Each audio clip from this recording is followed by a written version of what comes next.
जैसे अब आप मनुष्य शरीर में जन्मे हो, इसमें कितनी आपदाओं को आप झेलते हुए अपने जीवन रूपी सफर में यात्रा कर रहे हो। जब तक इस प्राणी के पुण्य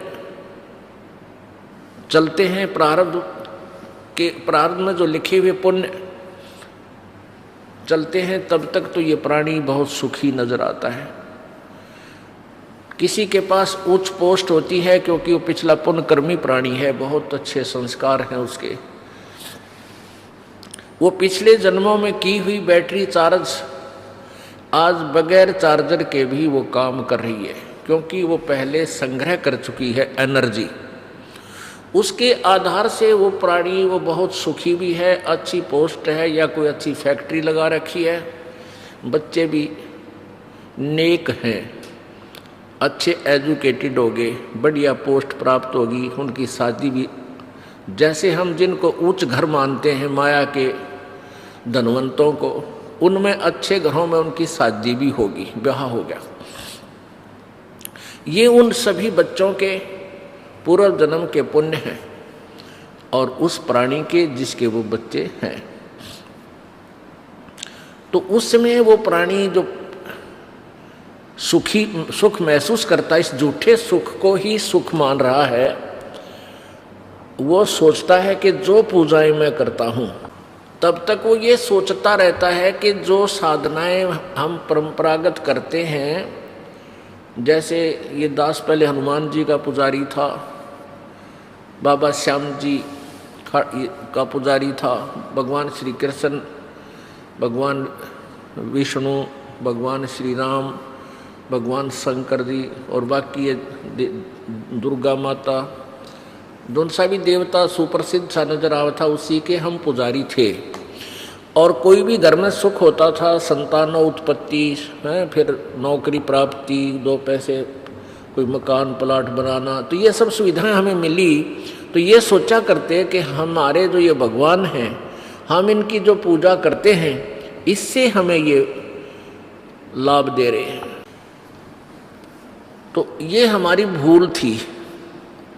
तत्व ज्ञान के बिना, तत्व ज्ञानहीनता के कारण हम ऐसे विचार रखते थे। और फिर साथ में ये भी कहते थे, कोई व्यक्ति दुखी दिखाई देता था, आम व्यक्ति कहता था भाई तेरे कोई पिछले जन्म में तूने पाप कर रखे,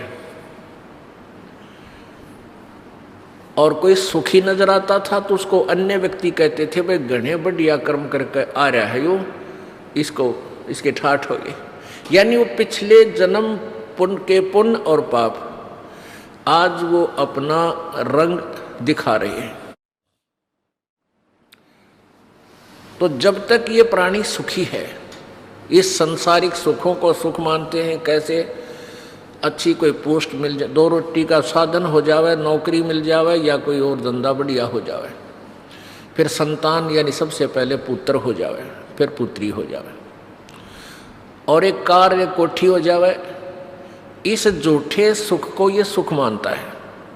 तो ये सुख, और दूसरा इस महादुखी है।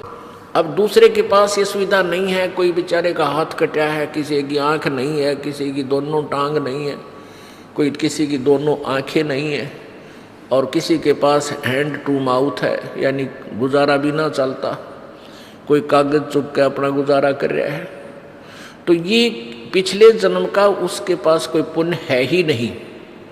कुछ ऐसे संस्कार होते हैं, दो प्रकार से मानव शरीर मिलता है, आज आपको वही डिटेल बताएंगे।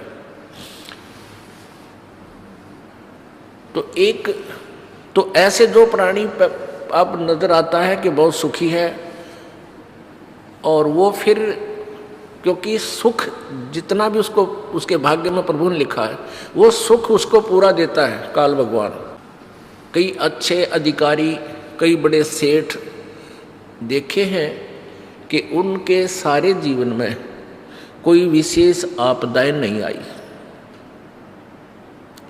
और लास्ट में कति अंत में उनकी वो दुर्गति देखी है कि उसको देख कर कलेजा मुंह को आवे। और कुछ ऐसे भी पुण्यकर्मी प्राणी थे कि वो पहले सारे जीवन में भी स्वस्थ भी रहे, और उनके संतान भी अच्छी रही, ठीक रही, और मृत्यु अंतिम श्वास भी अचानक हार्ट अटैक से वो चले गए, यानी बुढ़ापे के कोल्लू में नहीं पिड़े।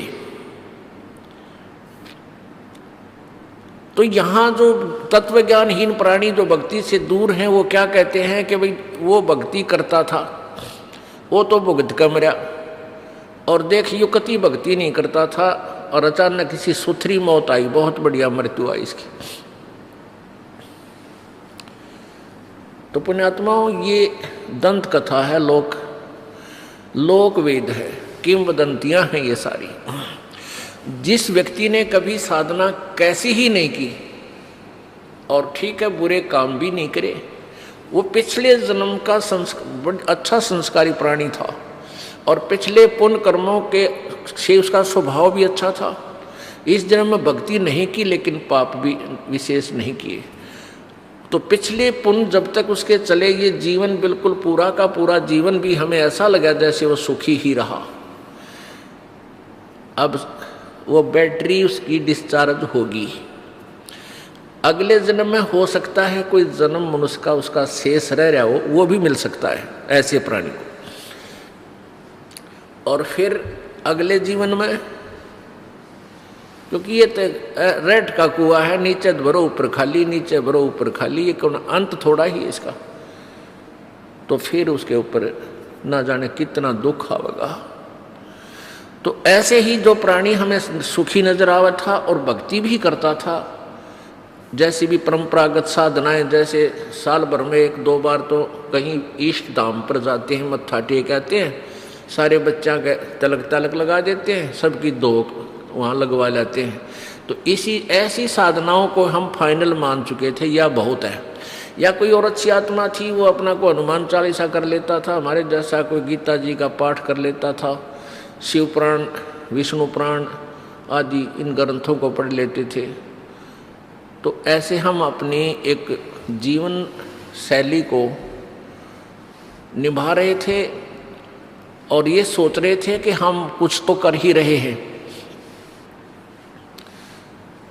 पुण्यात्माओं, बुद्धिमान व्यक्ति जो तत्व ज्ञान से परिचित हो चुके हैं वो तो समझ चुके हैं ये दास क्या बताना चाहता है, और जो नए आए हैं उनके लिए ये अध्याय आज खोला जा रहा है।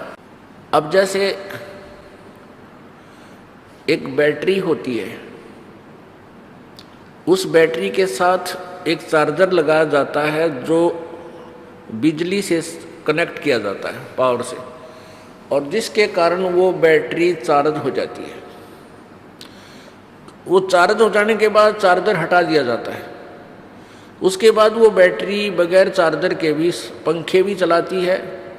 जैसे इन्वर्टर आजकल एक विशेष यंत्र बन गया है, तो वो इन्वर्टर लाइट भी चली जाती है तब इन्वर्टर का काम शुरू होता है।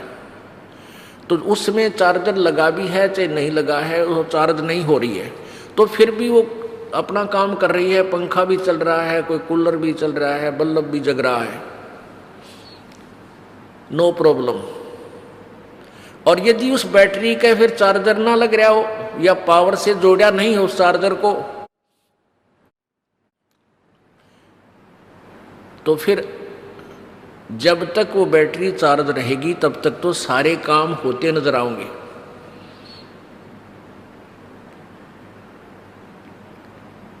और जिस समय वो बैटरी डिस्चार्ज हो जाएगी एकदम, वो सारी सुविधाएं समाप्त हो जाएंगी। ना बल्ब जले, ना ट्यूब जले, ना पंखा चले, और ना ही कोई कूलर काम करे।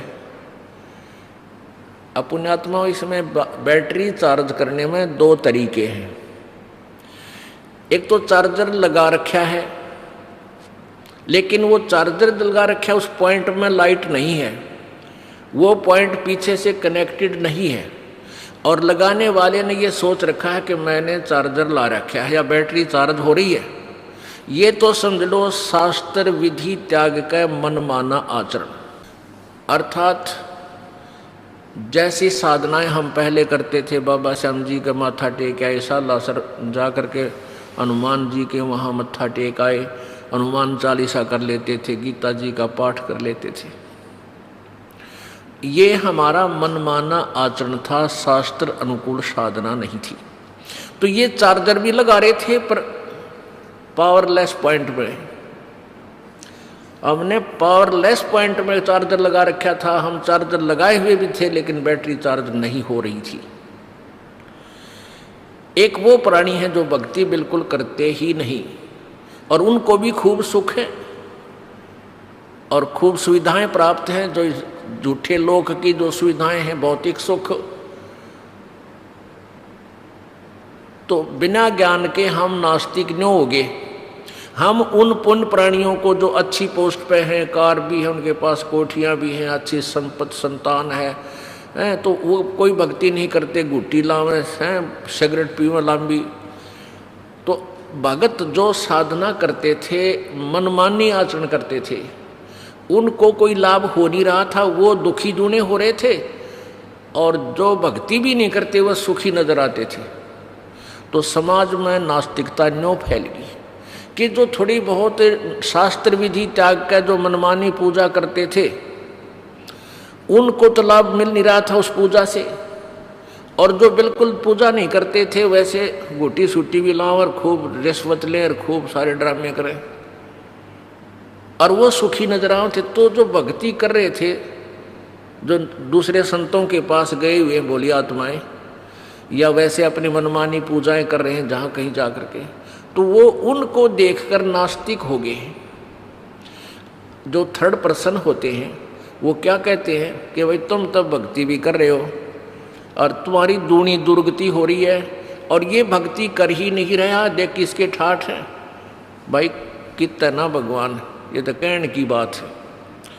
तो जो जिसको परमात्मा का सहारा नहीं मिल रहा, तो वो व्यक्ति विवश हो जाता है इस बात पर विचार करने को कि भाई सचमुच में भक्ति कर रहा हूँ और मेरी ब्राह्मटी हो रही, और यो कभी कुछ साधना करता नहीं, सारा दिन बकवाद गड़े, ताश खेले, गुटी लावे, सिनेमा देखे और इसके ठाठ है। तो वो ज्ञानहीन प्राणी, अध्यात्म ज्ञानहीन प्राणी नास्तिक बन जाता है, उसी जैसा बन जाता है। इसलिए तत्व ज्ञान की आवश्यकता है, परम संत की आवश्यकता है।